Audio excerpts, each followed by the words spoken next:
est une chose intéressante parce que Dieu veut utiliser notre âme, mais Satan aussi veut utiliser notre âme. Dieu veut parler par votre bouche, mais le diable aussi veut parler par votre bouche. Dieu veut penser par votre pensée, mais le diable aussi veut penser par votre pensée. Dieu veut agir par votre volonté. Il veut que vos décisions s'alignent sur lui, mais le diable aussi veut que vos décisions s'alignent sur lui. Nous nous retrouvons donc dans cette guerre.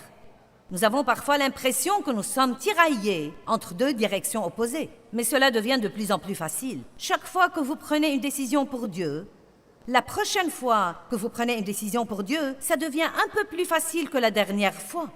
Et chaque décision que vous prenez pour Dieu multiplie l'effet de la façon dont ça va vous affecter la prochaine fois parce que vous voyez les avantages. Et maintenant, après 33 ans d'être une étudiante sérieuse de la parole et une enseignante de la parole de Dieu, et réellement Dieu étant le centre de ma vie, ce n'est pas si difficile pour moi maintenant d'obéir à Dieu, même dans les choses difficiles. Mais c'était un cauchemar auparavant. Vous m'avez déjà entendu raconter mes histoires comme celle de remettre mon chariot à sa place? Il m'a fallu 2 ans. 2 ans pour arriver au point d'obéir à Dieu toutes les fois. Et quand j'allais à l'épicerie, c'était à l'époque où j'avais commencé. Je donnais une étude de Bible à la maison. J'avais mes enfants. Rien chez Dave ne me plaisait. Je voulais qu'il change. Je n'aimais personne. Je ne m'aimais pas. Vous savez, tous mes enfants me rendaient folle.